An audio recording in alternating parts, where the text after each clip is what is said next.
another invite? Probably. I'm going to go get something else to eat. It's going to take a while. There he is. That was quick. Actually, we were going to go get a bite to eat.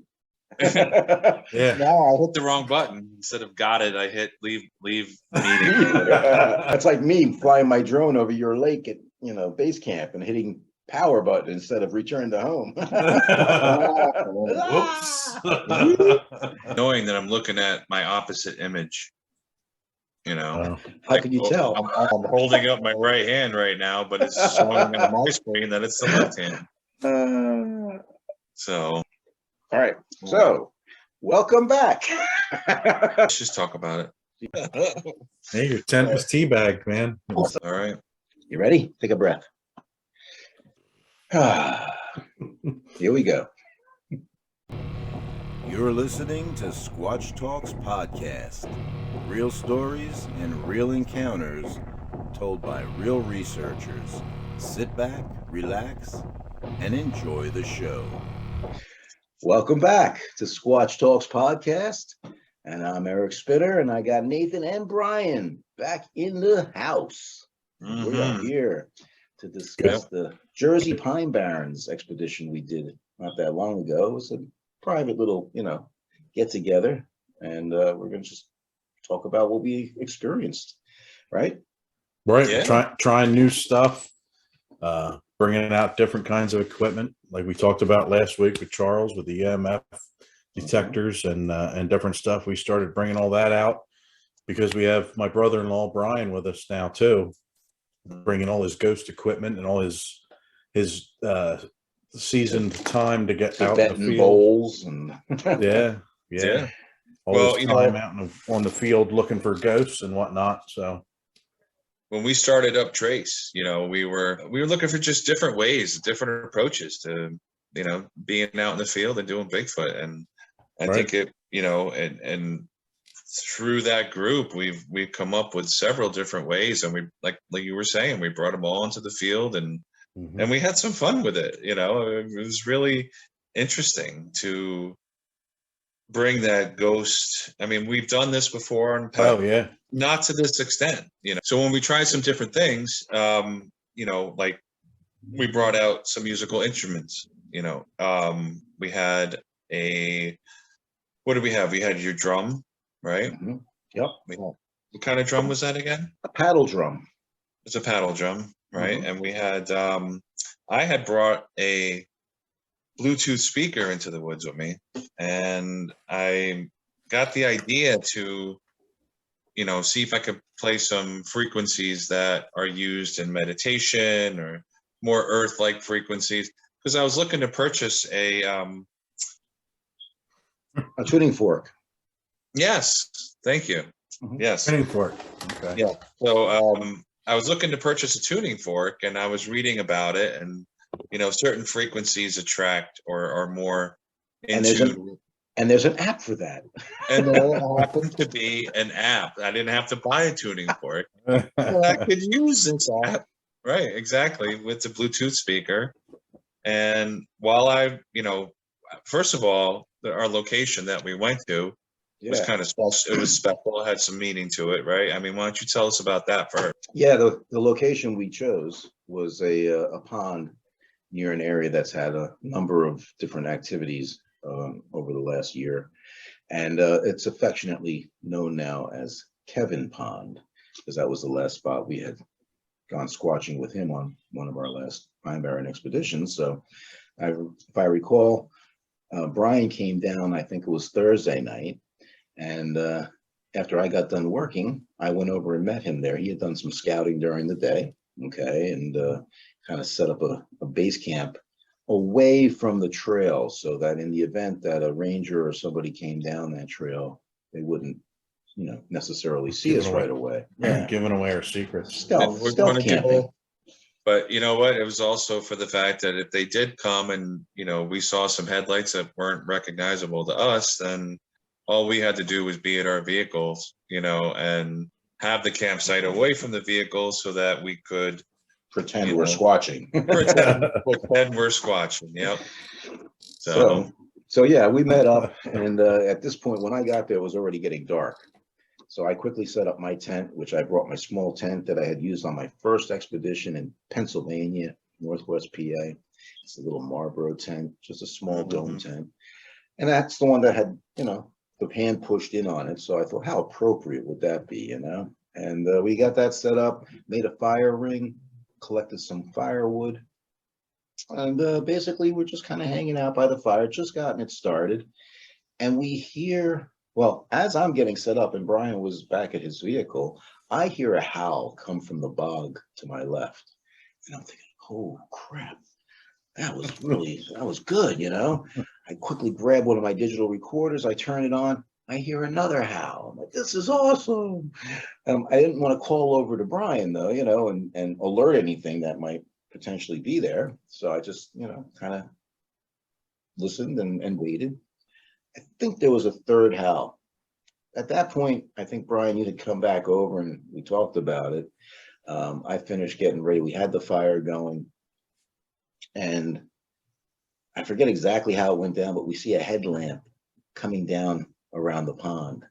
And I thought, that's odd. It looks like a bright headlamp. And I had that experience in PA, so I'm still stressed over that. But here it comes around the pond. And then I think I see blue and red lights. I'm thinking, oh, great, it's a state park police, So meanwhile, Brian's throwing boulders on the fire to put it out.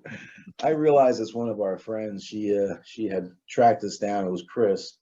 And so wow. I let Brian know that it was okay. It's not the police. Quick, burn your hands and pull them boulders out. Yeah, and basically that's what he did. We kept it going.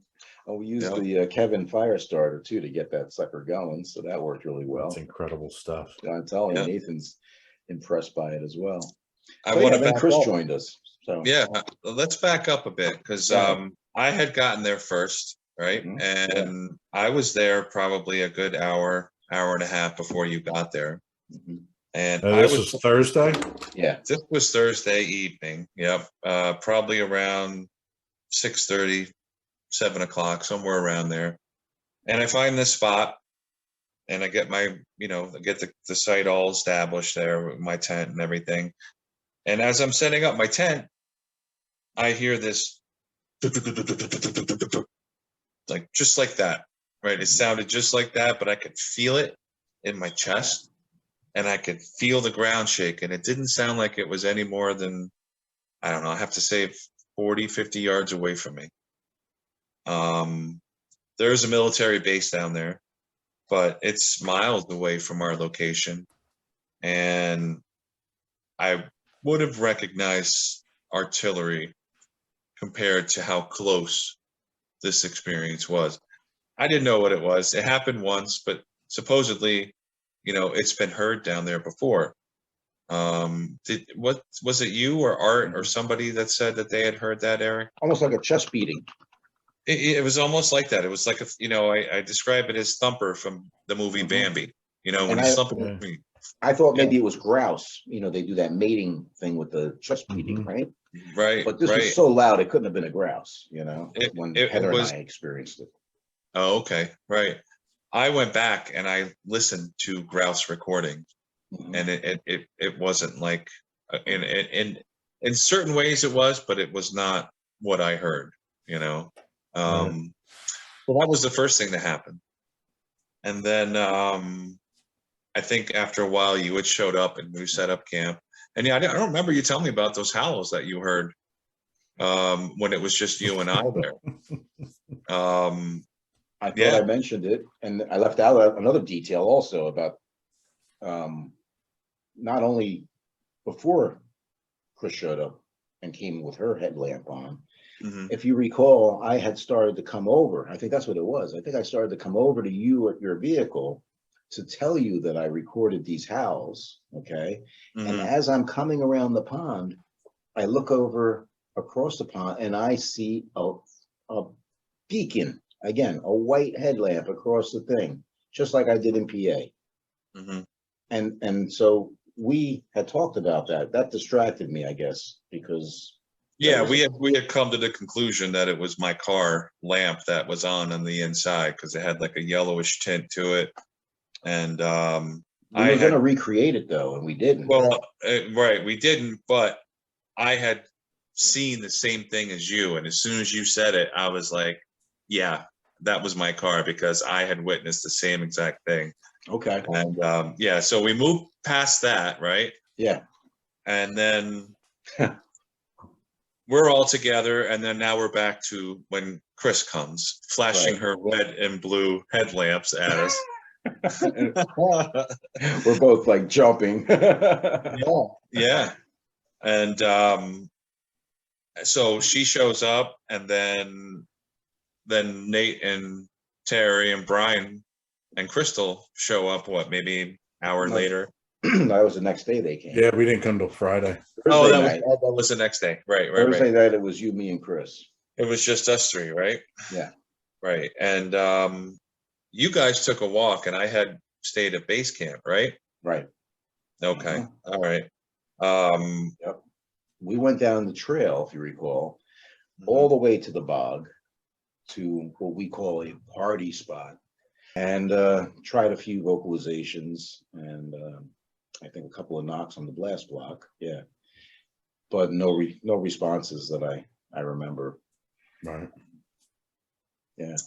I don't recall you guys mentioning much of anything. I think Chris said she may have experienced a couple of things, or thought she did, but Thursday night was not really notable in that sense. Aside from the vibration you felt. Yeah, the vibration thing, I don't even know if that was just bizarre. It really took me, it was just it was notable in the sense that I thought I had recorded howls, and I also thought that I saw another one of these, strange lights. But through proper elimination and Occam's razor, we're able to then, determine what the actual cause is, and that's good scientific research there. Yeah, you got to rule out as much as you can, just to be as sure as you can be. And in this field, there's nothing sure. No, that's the only thing that is for sure. Not sure. For sure, exactly. So originally Chris was going to hang out with us and stay the night, I think, in her vehicle, but she decided, I think, that she was going to head back to her campsite. And so yeah, we said our goodbyes, and then she headed back, and you and I called it a night at some point, and I don't recall anything coming into camp that night. We had left out a trail camera behind your tent with some food offerings, and you actually made a gifting spot, didn't you? I did. Yes, I made a gifting tree right next to the pond, and probably about 40, 50 feet from our, maybe less from our tent. And yeah, I had left a statue that my, used to be my dad's, and there's a buffalo statue. Well, actually, it was a statue of an Indian wearing a buffalo headdress. Right. Small little figurine, not too big, and a bag of some nice cooked savory ham, I think, or turkey or something. It was a mix. No, you had the ham, and you hung that in the bag above it. Right. I had the turkey. Oh, that's right. You hung the whole turkey. I hung a whole turkey behind your tent. Over your tent, as a matter of fact. Juices dripping on the tent. Oh, no. That's fine. I'll be the offering. Well, I mean, to talk about that right away, there was something on your tent, wasn't there? Yeah, but that was the next night. Well, that was the next night. Yeah. Yes, that was all part of that night. So I think you and I and Heather, right, during the day, the next day, that would be Friday, we took a ride, and we took a few of the spots. Yeah, I showed you a couple of those areas that we had talked about. Also, with you flew your drone, right? Yep, I got my drone up in the air. It was pretty cool. It was probably the second, third time I flew it. Because Brian Bruner had remotely viewed what he felt was a potential bedding area, if I'm not mistaken, right? So we went and took your drone. Heather and I joined you, and we took a hike out there. And I think your drone picked up pretty well that it was pretty barren on that area of the pond, right? Yeah. Yeah, but we definitely got some really cool footage though. Looking down on this area, it almost looks like you're in space, doing hyperspeed and through the stars. It was pretty cool. Or driving in a blizzard with your high beams on. Yes, exactly. Yeah. Yep. But yeah, and that didn't really yield anything. That was just more kind of a reconnaissance. And yeah, I did think that the Brian did remotely view that area, and he was pulled to a certain spot, and that's where we kind of focused on. Yeah. And then from there, I think you and Heather, right? You took Heather home for a while, and I stayed at base camp, and it was evening time. That's when you guys ate all my pizza. Well, you showed up yet? I don't know. That's what I mean. No, you guys ate all the pizza before I showed up. Before you even got there, yeah. That's my fault. I didn't get there till 10 o'clock. Yeah. So I was there alone. It was probably, I don't know. I want to say it was definitely dusk. So I want to say about 7, 8 o'clock at night. I was there and I was playing with the Bluetooth speaker and the frequency app.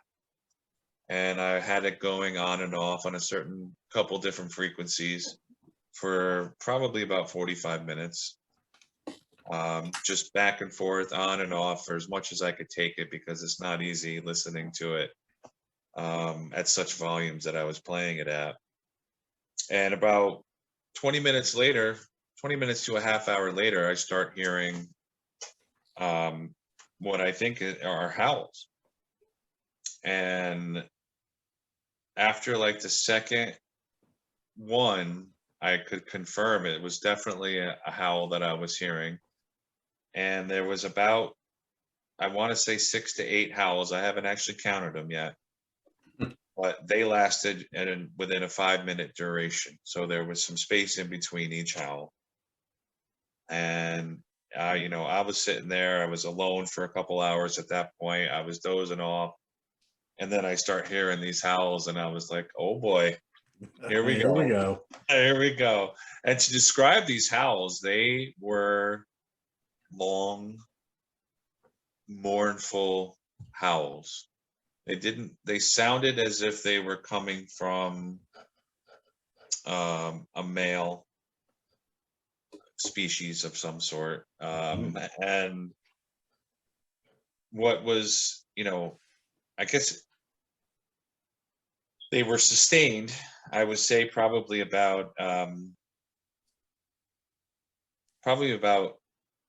3 Mississippi, 4 Mississippi long howls. And each one of them had the same cadence and the same depth and tone and everything. That was all the same. So when you said it took 30 minutes to hear it again, and then you said it had 7 or 8 of them, but there was a good gap in between them. Do you think it was trying to get a response from maybe what you were doing? Well, all right. So after I played the frequency app, right, there was about a 20, so I want to say 25-minute delay before these howls happened.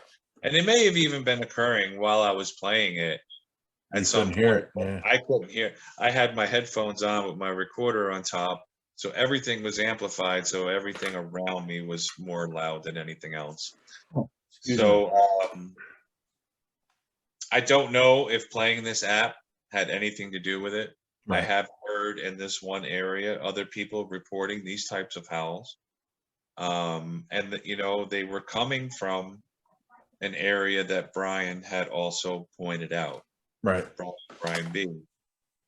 He had pointed out this area, and that's exactly where it was coming from, in general, so I heard these howls, and I told Eric, I was like, I just heard 6 or whatever, however many howls. I was so excited at the time.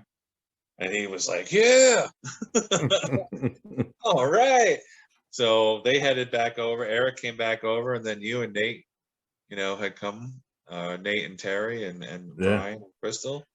I remember pulling in and Eric's jumping up and down going, we got to get over there. They're howling now. We got to go.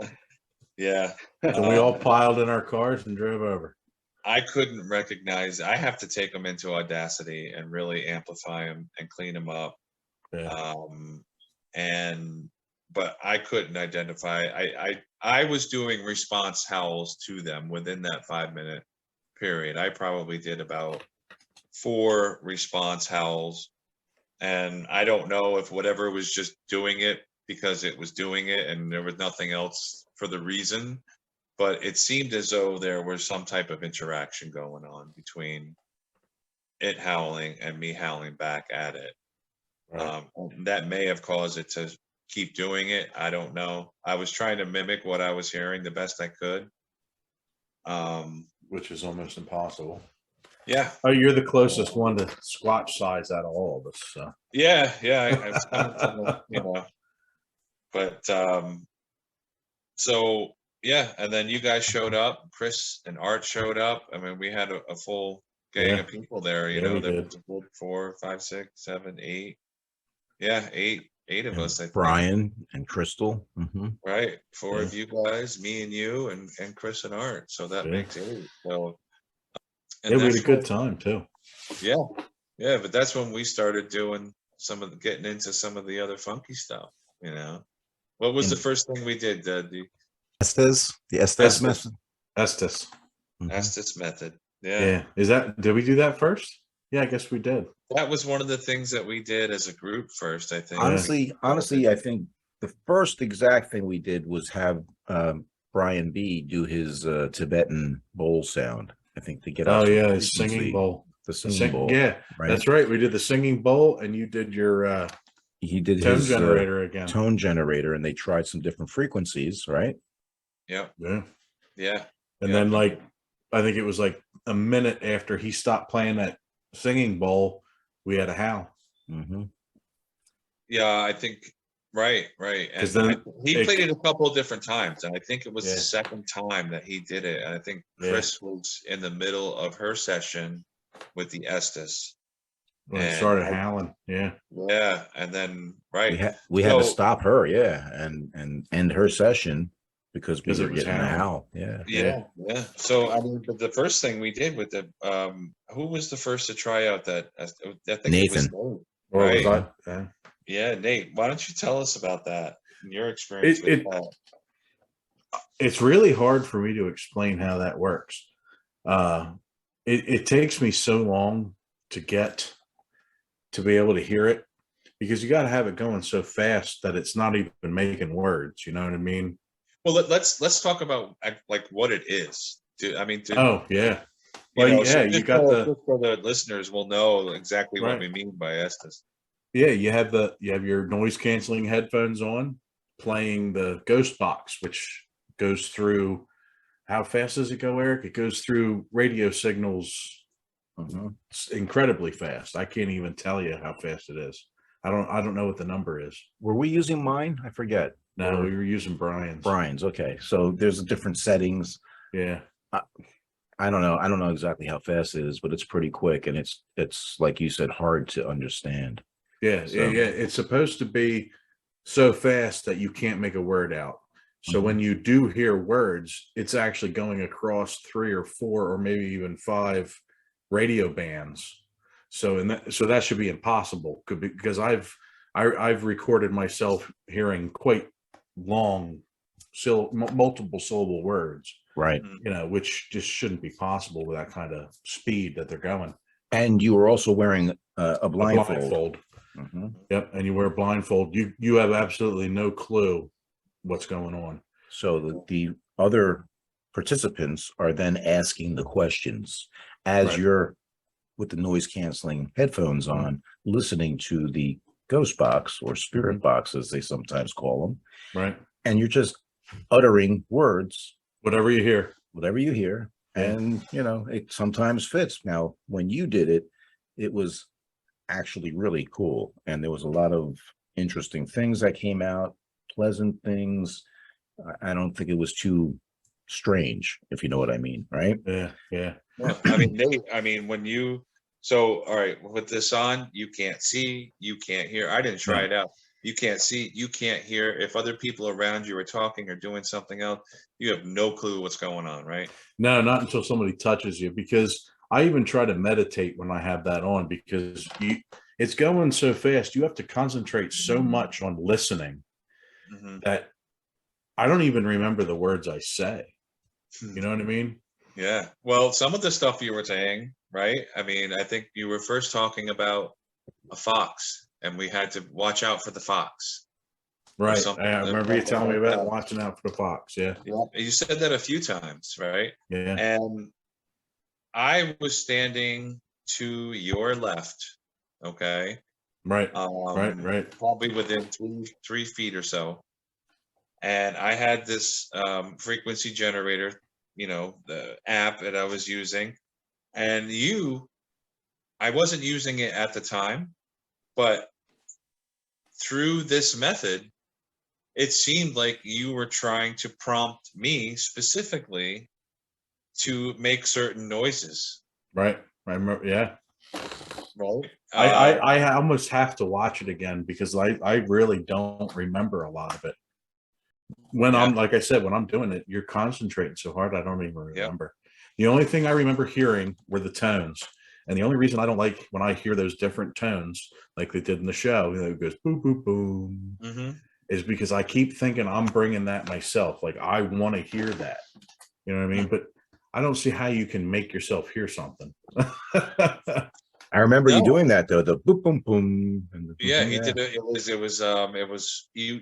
What was different about it, and compared to the show Hellier when they did the experiment in the cave, was that you did 4 tones.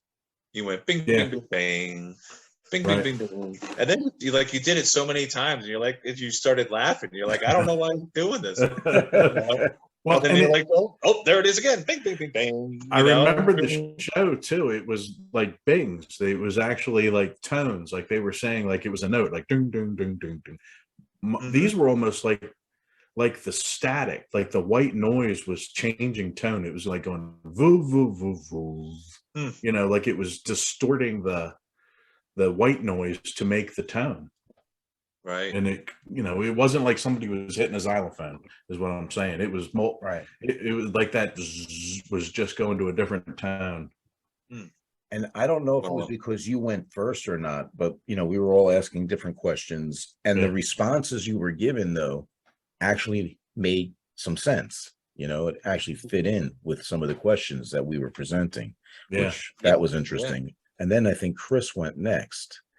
And had only gotten into a very short period of her session when we heard the howl, and that's when we had to say, hey, stop, and we listened to hear if we heard anything else. I had a LDR hanging up at base camp. I had also my stick mic going, so we definitely recorded that. Right. This might be a good spot even to include that recording, okay, in this episode. So why don't we just hang quietly for a moment. It's not a long recording, so just hang tight with me and I'll get that on, okay? Her.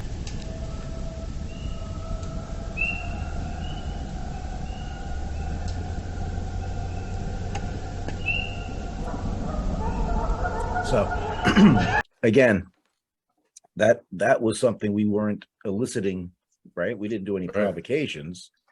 And at that point, the tones, the earth tones we had tried. Brian used that song bowl. I'm saying, but it had been a little while since he had the last earth tones emitted. You know what I mean? I think it was right away, to be honest. Kristen was doing her thing. I mean, I could be wrong. No, I might be wrong. We have some of it on film. I don't remember. We have a little bit of this on film, but if you recall, our camera person decided she was cold and tired that night, so she kind of bailed on us. Yeah. But we may have some of it recorded. I'm not always good at remembering exact details anymore, but you might be right. Maybe he did another set of tones. Kristen was doing her Estes, and you'll hear it on the recording. And then Brian he had done the song bowl once while she was doing that. because Okay. she had been doing it for quite a while. We were focusing, Gotcha. but it was like within minutes after Mhm. he did the song bowl that we had heard this howl, right? And it did sound the same pitch and the same tone as what I had heard previous to everybody else getting there. It seemed Um, awful close too. Yeah. well, it did. It sounded like it was kind of, off in the bog area. Yeah. Which is a half mile away. It's Mhm. not that far. Yeah, not that far, right? And what was cool about it was that after this howl, I think it prompted the ducks. The geese started freaking out. Yeah. Yep, yep, Geese. yep. Which So happened quite a bit down there. I remember when Jacob was with us when we were down at the what do we call the bowl, The bowl. and when they were coming through, they were just freaking the geese out. Same thing happened in New York. Remember with the duck, we heard the geese and then the duck and then the dog, and it was pretty neat. Mhm. yeah, Yeah. as if something had gone through, Right. and then later on made its way back, disrupting everything that was, alive in their zone. So Yeah. So then we didn't hear anything after that, except for, like you said, the geese making those sounds. So Chris then started her session over again. Hmm. And if I recall, she was shouting out some pretty like dark stuff. It seemed Yeah. kind of dark and ominous to me, Well, yeah. And she had to stop after a while though, because I think she felt dizzy, or I think something affected her. Yeah. Some of the things she was saying weren't good. Yeah. It was good that she stopped. Yeah. Yeah. And I mean, in the few sessions that I've seen in on other programs and things like that, you could easily go into that zone, it Mhm. seems, where if you don't Yeah. have somebody pull you out, you'll just kind of get lost in that, and like, yeah. And but it was definitely dark. It was about something chasing someone, Help me. I remember her help saying, me. help Help me. me. Yeah. Right. And then hearing a gun blast or some kind of loud Or bang, flash in her something like face or that, a something. flash in her face. Yeah. And it's interesting because you then, after her session, Eric, you had gave it a shot, Mm. and you were coming out with, do you remember any of the stuff that you were saying? Not too much, no. Mm-mm. No, you were talking about like a soldier at one point. Okay. Yeah. And it was kind of like, War. yeah, said it was war. kind of military Mhm. based in a sense, which was odd, but it shows that you can't just go on there as an individual and be putting out the same kind of content, or Right. experiencing the same kind of content. It comes from within you and your energy that you have. Right. It's whatever talks to you, whatever Right. comes through you. Yeah. And the basis behind this, if I'm not mistaken, is that if there are spirits or entities in the area, that's a way for them to communicate, Communicate. right? Exactly. Through the spirit box. Okay. Mhm. In response to the questions that the other participants are asking. So, that area, of course, is rich in history with the Revolutionary War, right? Oh, sure. I Yeah. mean, the bog irons, that was a bog. There was Yeah. probably some history there. I mean, that pond could be simply a excavated area that they removed bog iron from, and that's why it's a pond now, Right. Right. I Yeah. mean, so there could be old civil, or Revolutionary War soldiers that had passed on there also. Who knows? Civil War too, I guess. Right. I would Civil imagine, War. yeah. Mhm. Yeah. So the next thing that we tried, I think, was the SLS camera. Right? Oh, Yeah. yeah. That was fun. I enjoyed that. Art was driving that thing, wasn't he? Him and Art and Chris. Chris they were both operating it. Yeah. And Yeah, it did look like it took two people. Somebody was holding it and reading it. Somebody was doing he the was camera or holding- something. Right. Right. She was holding the monitor, and he was kind of directing the camera. Mhm. But it was the weirdest thing I've ever Yeah. experienced. You could see it on TV, like, if you watch the ghost shows and they have this SLS camera. So for the viewers who don't know what an SLS camera is, it's basically, it shows kind of like a stick figure of whatever energy is in front of the camera. Okay, not a person, so to speak. Right. It will pick you up, but when you can't see anything visible to the eye, it looks like this stick figure doing all sorts of different motions and And it's erratic also using thermal type energy as well, because you can see different heat patterns, right? I mean, it's not like a camera that we can see clearly an individual. It's like a thermal type of thing almost. Right. And so the stick figures are actually showing up, like it could be showing up right behind you, kind of thing, you know? But go on. I know where you're going with this, Brian. Finish telling. So there was, so they're looking at it, and I hear all this oohs and ahs going on, and I went over and I was looking at what was going on. So there, at one point, it was these two stick figures in the direction right in front of us, basically. I mean, within 10 feet of where we were. And I'm looking at it, and one disappeared at one point, and they were kind of tracking this other one, which went off behind my tent. And it was there, and it was behind my tent, and they were looking at it, and then it was up in a tree behind my tent, like just like almost above my tent. So I remember watching it. I remember watching it climb the tree before what you're going to say next. Oh, I remember watching it climb the tree because I guess that it uses either, I don't know what it sends out. The dots that it sends out are like infrared dots or whatever. Yeah. Because I was watching it with my thermal. I could actually see all this happening on the thermal. really? Yeah. Yeah. So you could see I could see the dots. I could see the dots moving. Like when it was picking up the stick figures, you can see it on the thermal too. No kidding. Yeah, I have pictures of it. I'm pretty sure. Wow, that makes it even more creepy because you know, like, here you are. It's like you cannot see, feel, hear.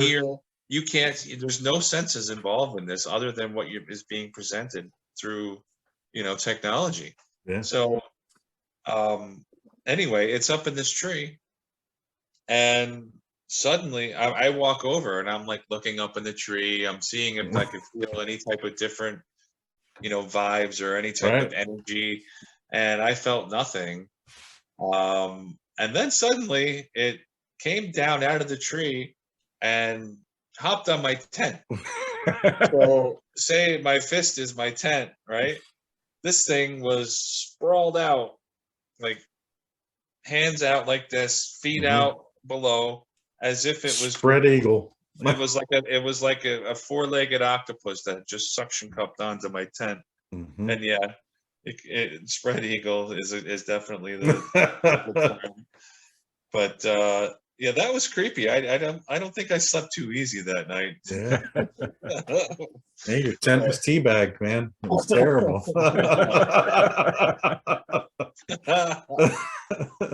I'm just glad it was your tent, not mine. Hey, you don't know where that thing went after it went on camera. That's right. It liked your red color Marlboro tent. That was weird. And I've seen that so many times on those ghost shows, like you said, and you're like, that's weird. How are they making that happen? And then when you see it, you're like, holy crap, that's just like really happening. In person, knowing that there's some kind of something presenting itself right there with you, it's it's a different ball game on TV. It really is. Yeah. And the funny thing is, Brian, when we were doing that little private get together last May with Chris and Art and Heather, and you came down, we tried that SLS camera again, and there was something standing behind Art, if I recall, too. So we've had a couple of occasions now where it's picked something up, Well, so it definitely was not presenting like a Squatch. I have to say that. Right. And when you're in the middle of woods, you don't think of these other unseen forces or energies, to be around. But if you're sensitive, you can pick up on them. I mean, Brian was saying that he was picking up on several different kinds of energies down there, and that the Pine Barrens itself is just teeming with, different entities, he calls them. Entities, yeah.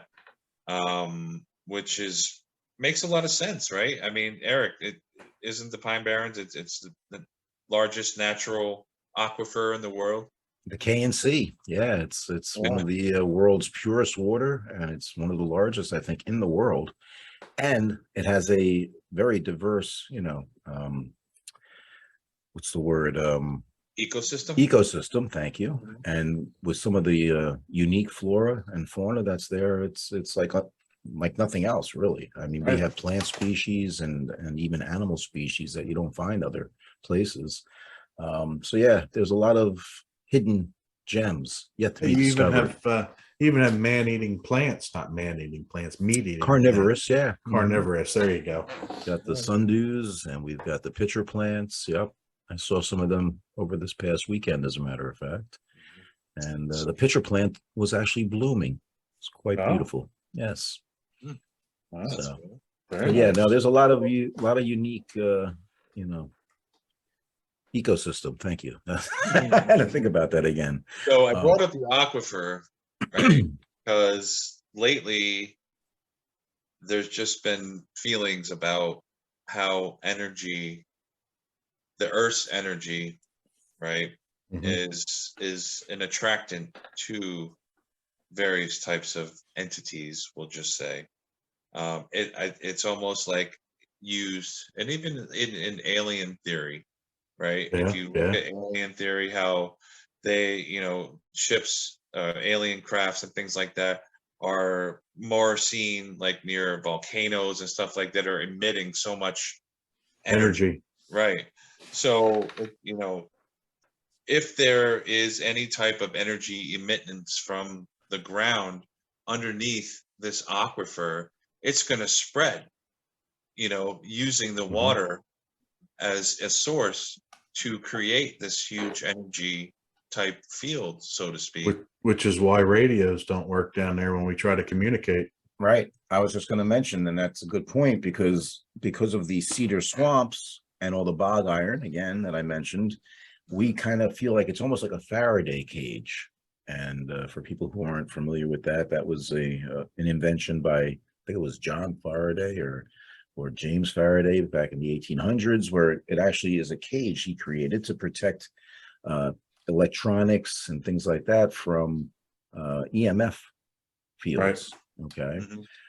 So it's still that design is still used to this day in order to protect delicate instruments. Right. And so the iron in the water could potentially be generating interest in, like Brian was saying, these other alien visitors. Who knows? Just like these little power plants, right? Yeah, the trees suck the bog iron. It's got to be in the water, so it's going up into the trees, right? And it just emits the energy better. Yeah. It's like a big antenna. Yeah. So it's at this point it's only thought and theory. Just kind of based on what makes sense, naturally. Of course, you have to believe that these other type of entities exist, let alone a Squatch. But there's so many people out there looking for Squatch, though, that have these not exact same, but the same type of experiences. And now that we can prove that there's other entities out there, or not prove, but the SLS is as proof as we got so far. But sometimes maybe these things aren't Squatch. Yeah. I mean, you just don't know. I mean, if something is making physical noises, vocally, I know, then you have only a certain catalog of things that you can really associate it with. And nowadays, it's more common to add a Squatch to that category, because you've ruled out everything else. Right. Okay. So yes. Right. So Friday night, right. We'll get these days straight. You and Eric and Brian had taken a walk. Oh yeah. Where you had that. The time thingy. Yeah. So you guys had taken a walk that was more in a direction, one of the areas where Brian was feeling he was drawn to when he does his remote viewing, right? He wanted to go to where he thought the exact spot was on the map that he pointed out, which wasn't far away. It was a couple hundred yards or so. Right. But we had found a big mound, and there is a lot of mounds out there. I don't know if that's where they put the sand when they made the pond or what. What do those mounds come from? Well, probably from some of the road construction and other trails that they made the forestry roads out of. That's possible. And then if they do dig out bogs, they push that sand aside. But yeah, he had found a spot, remote viewing. And like you said, we took a hike from base camp down the trail. And if you recall, I saw a trail that went directly north of our location, like a straight line. Yeah. And there was some debris there kind of blocking the trail at first, but we got around that. And then it was an open trail all the way. And we walked for quite a ways. Forever. Yeah. And it was straight as could be. Like you said, you could see the light at the end of the tunnel, so to speak. The road was so freaking straight. Well, they all are pretty straight, but that thing just went on forever. And I remember we went up and down 3 or 4 times, up little mounds, all those giant hills there in southern New Jersey. But yeah, we walked for at least a half hour to 40 minutes. And Yeah. that's when I think we took a break so you could kind of rest your back a little while, right? Right. And Yeah. kinda- I was still really healing at that point. and I thought, well, it might not be such a bad thing just to kind of sit quietly. Maybe something will come walking past us, right? Right. And I think we had tried to elicit some, provocations without any responses. Right. Although we did hear one response that we weren't sure about, but I think it might have been coming from base camp. I think we did Correct. that it came from base camp. Yes, it was. Okay. But on the way back, what happened? Well, on the way in, we all thought it felt really, really creepy at one point. Right. Almost like we walked through something. Something 'Cause dark. it was dark. It had that feeling. It was heavy. Heavy. Yeah. And you almost had that like you walked through a bunch of spider webs, Mm-hmm. and it just felt like something occurred. But that was like halfway through. Right. And we pushed through that. Yeah. And then it got that real went light. away. Yeah. Yep. And Now, and go ahead. I remember you saying something about when you stopped and you were on the ground, right? I laid down. You laid down, right? And then you weren't quite aware of really where Brian or Eric were at that point, right? No, because I'm looking straight up at that point. Yeah, it was cold. Right. It was kind of cold. I was kind of bundled up.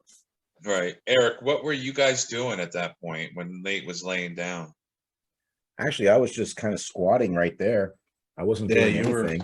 You were like just behind me on the right side. I was 5 feet away maybe, and I think Brian was maybe standing in the opposite direction, about 5-10 feet away, and I think he was having a smoke or whatever, just kind of chilling. Right.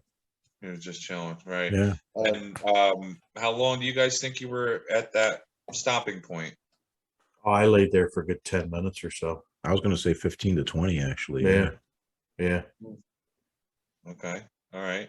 So that kind of is a little bit of a intro to what occurred next. But so we laid there for 15 minutes. Well, half an hour, 20 minutes. I laid there. We walked out there for a good half hour or so, right? Mm-hmm. Yeah. And then we turned around and walked back, and it was 10 minutes, and we were back to the base camp.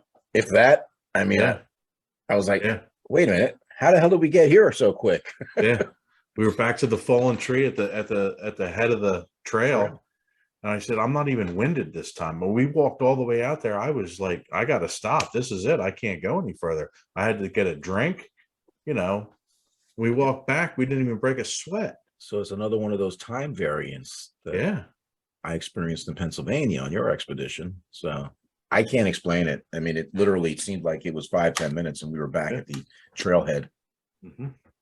Yeah, it was weird. I mean, I know you guys were gone seemingly more than an hour, and we were just hanging at base camp. But when you guys got back, you seemed disheveled in a sense. I was kind of freaked out because it was weird. Yeah, like you were all kind of like, we don't know what just happened, but a half hour to 40-minute walk in turned into 10-minute walk out. Yeah. How is that possible? But it was warmer and absolutely dead quiet where we were laying. where I was laying down. I remember that. I remember we didn't hear car traffic, birds, airplanes, nothing. We didn't hear any wind. I don't remember hearing anything. No, nor do I. Yeah. Now, when you came back, I don't think Nate was wearing a zippered coat or something, but I think Brian and yourself, Eric, had some kind of coat difficulties, didn't you? Yeah. Mm-hmm. What was that? Well, I think mine was opening up from the bottom, like it undid in the so bottom, and I couldn't get the zipper down again, you know? yeah. Yeah, and Brian had the same exact thing done with his coat. Hmm. It was frayed at the bottom, and he couldn't get it. You know, he had the same difficulties, if I remember correctly, because I remember making that correlation, like, you know, and kind of like, oh, that's really weird that both of them had their coats, you know, on them in this manner after experiencing this really weird, you know. I don't think I was aware of Brian having that same situation. I didn't know that happened either because mine was open. Yeah. Yeah. Oh, I was wearing my motorcycle jacket, and ever since that night, I have a problem with the zipper at the bottom. Oh, so maybe it was you that I'm not remembering correctly, but I remember making a correlation between at least two of you having that problem with your coats. Yeah. Well, maybe Brian also had it, and Nathan didn't find out about it until he got home, though. That's what you're saying, right? He did. Well, no, I couldn't open it there, but I didn't know anybody else had a problem. Okay.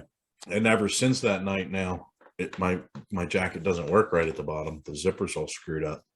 So I didn't know that happened. So it was almost as if it was like kind of forced open the wrong way. Yeah, maybe we were all abducted. Thank you. I didn't want to say it, but we're gonna have to call John and see if he can't help us out now. It's definitely high strangeness. I mean, it really is. Yeah, of the highest sort. Yeah, yeah. I didn't know that happened. Yeah. Wow. So. Well, I can't believe this is the first time both of you realized that you both had that problem. Well, it's because we both repressed it from our memory. Yeah. Or it was the aliens are making us forget. We're going to have to do hypnosis sessions now to find out what the hell went on. Look at my finger. Holy crap. You are getting sleepy. Yeah. Well, no. I don't have any probes on me as far as I'm aware, but you wouldn't remember. Well, since that night, I do have this mark on my arm. I have a mark on my arm there too. Oh, wait a minute. I paid for that. So after that, though, yeah, I think that was pretty much it for the night, though. We came back feeling a little disheveled, a little disoriented, and extremely tired. And we made our best arrangements to keep everybody warm. Yeah, there was some lack of sleeping bags and things that I think were missing. Yeah, so 18-year-olds in cold camping don't go well together. So we made you as comfortable as possible, and we called it a night. The next day, we basically packed up. We called it a night. You know, it was like 4:30 in the morning at that point. Right. When you're with me, that's usually what time it is. That's night. That's go to bedtime. Yeah.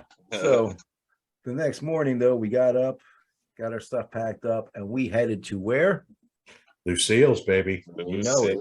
And we ate breakfast with the Jersey Devil. That's right. Gotta love Lucille's and that sausage gravy. Time to feed me, Lucille. That's right.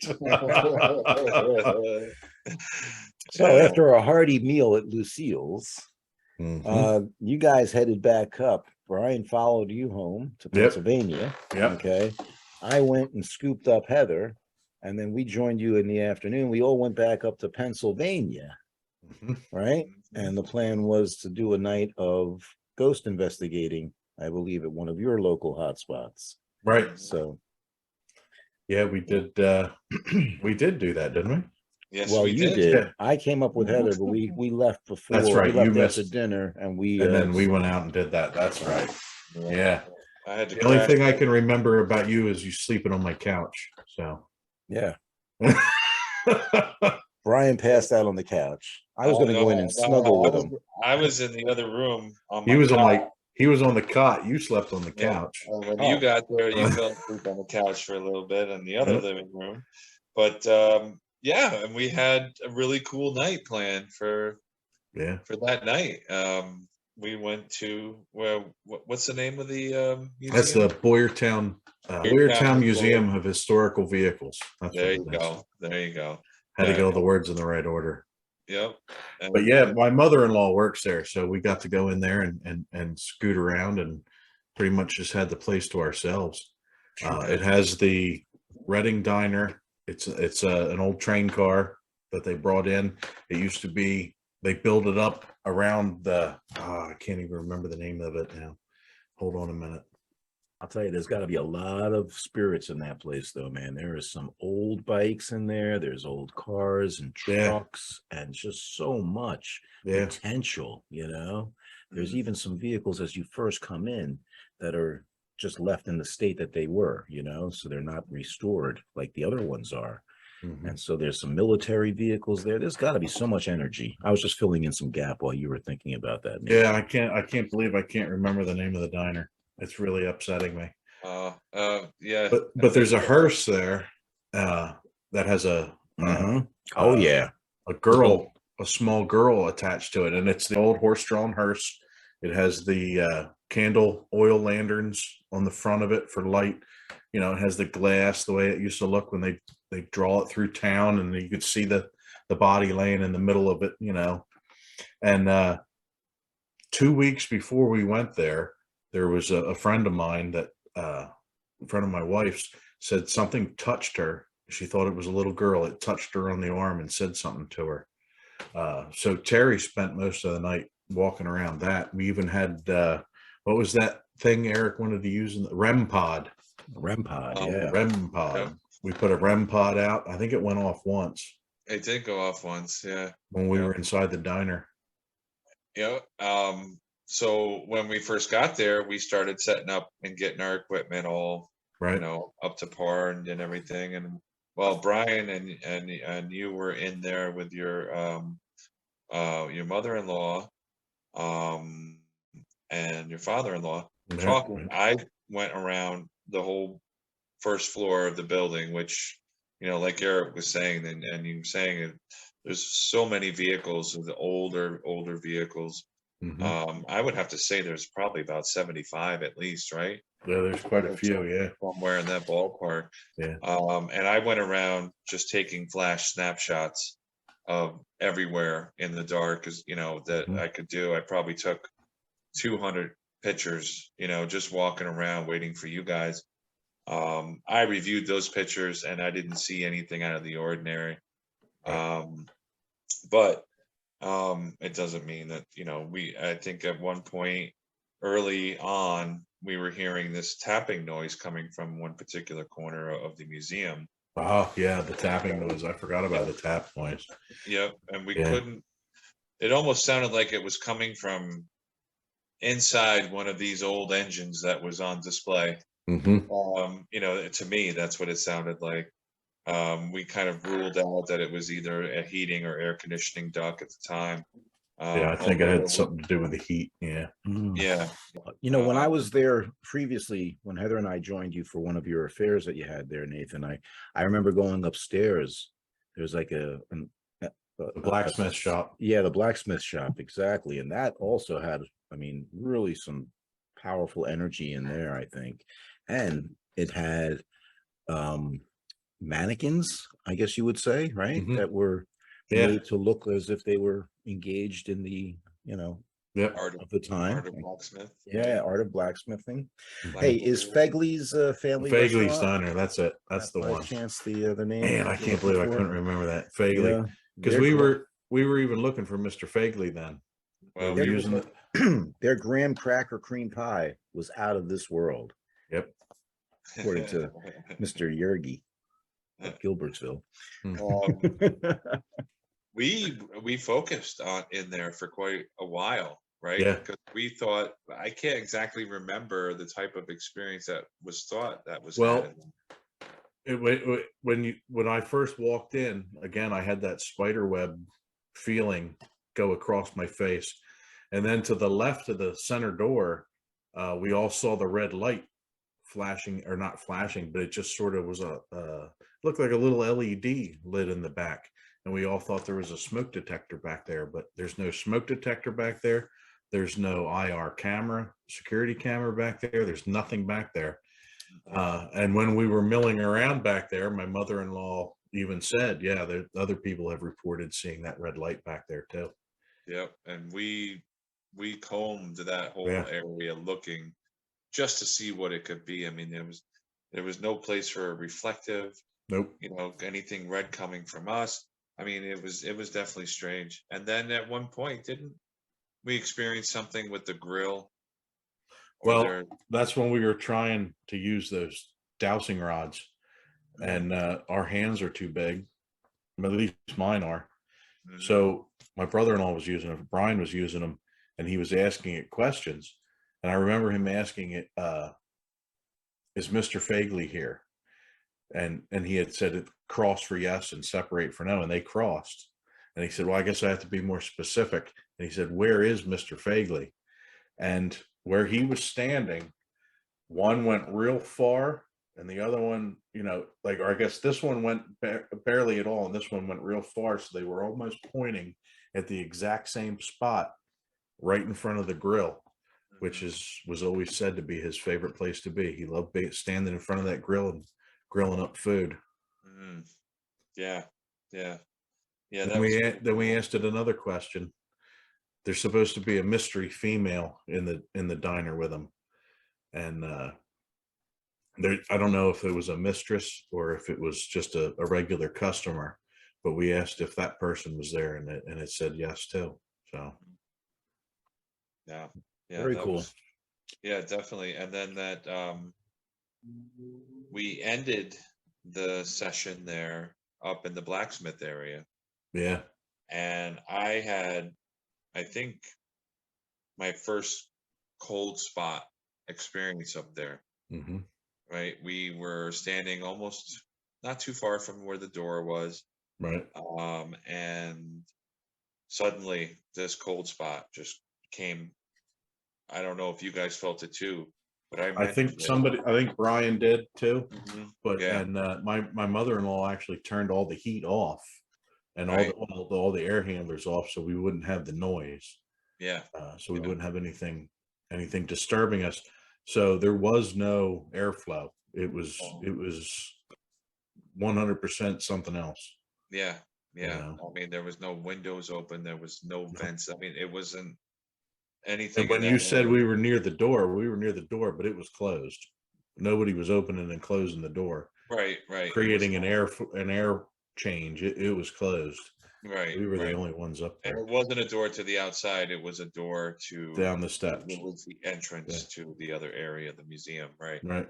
So, and that for me was probably the most notable thing that Right. feeling a change, feeling that cold air was like, Mhm. okay, that was pretty cool. That was the most exciting part for me there. Unfortunately, it definitely doesn't get your adrenaline going like 8'8" man. It's cool doing ghosts. Yes. It was cool. I had a good time. I really Yeah. did. Yeah. I mean, there's definitely an element to it, but I think if you started out in ghost hunting and then, if you Switch didn't to have the, squatching. yeah, yeah, if you didn't have the Squatch background and the Yeah. Squatch type experiences, and yeah, ghost hunting is just really, it's just a different level of, doing Fear. things. Yeah, there is none. But I I tell didn't you really what, have though, any fear. hey, if you are in a place and things are really active, and then I can see how your Yeah. adrenaline will be pushed up. Oh, sure. Yeah. Yeah. I'm sorry I Yeah, missed that. Disembodied voices start talking to you and stuff. I'm sure that gets your hair going, but Yeah, or hair raising or whatever. oh, But definitely, and object moving or crashing or door slamming, like things that are very typical ghost hunting. They just weren't happening for us that Right. night. So I mean, I'm always down for a hunt of any kind when it comes to the paranormal. But you know, I can see, yeah. Well, it sounds like I missed a fun time at the historic antique car museum with you guys. Yeah, we had a good time. We'll have to get Brian again and plan something else very soon. Oh, sure, definitely. But I happen to know, and I think that was pretty much the extent of what happened at the museum, right? You finished it up with the blacksmithing shop, and after that, you called it a night, right? Pretty much, yeah. But I think it was like 2 a.m. or something. Right. Yeah. Again, another late night. Yeah. So it was an eventful get together, and it was nice for the three of us to be able to hook up, you know. And that was kind of during the off season when we were kind of wrapping up things with season 1 of Squatch Talks, right? So I'm really sorry that I didn't get a chance to hang out with you guys that night, but it sounds like you had an awesome time at the historic Boyertown Car Museum. So we'll have to get together and get Brian, your brother-in-law, out with us again and all his gear. And do something maybe with Eric Mintel from Eric Mintel Investigates. Maybe bring him in on something, right? Yeah, maybe he can show us some real ghosts. That'd be nice. Ghosts, yeah, that would be cool. Do some haunting with him. Yeah. Hey, so hey, I know Nathan's got a big day tomorrow, so it's getting late. So I just happy that you guys can both be here tonight and we could get this done because we want to keep the flow going with our podcasts and. Hopefully people will continue watching us. So we're going to ask you to, as always, to give us a like and a share. Yeah. And don't forget, shoot us some emails. Good point. Yes. Squatch Talks podcast at gmail.com. Ask us questions, things we want to talk about, things you want to hear us talk about. We're going to start a segment though. That's what that's why we're requesting these questions and any thoughts you may have, because we're going to take questions from the viewers. And at the end of the episode, we're going to start reading some of these questions and giving you some of our answers. So you could either direct it to a specific one of us or all three. But let's get those emails coming in and we'll start a little segment at the end of each episode. What do we decide to call it? I forget. Squatch Talk? Squatch Talks Corner. I don't know. Squatch Talks Corner.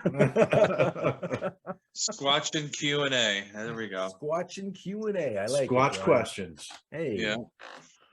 So hey, give us a share and a like and subscribe.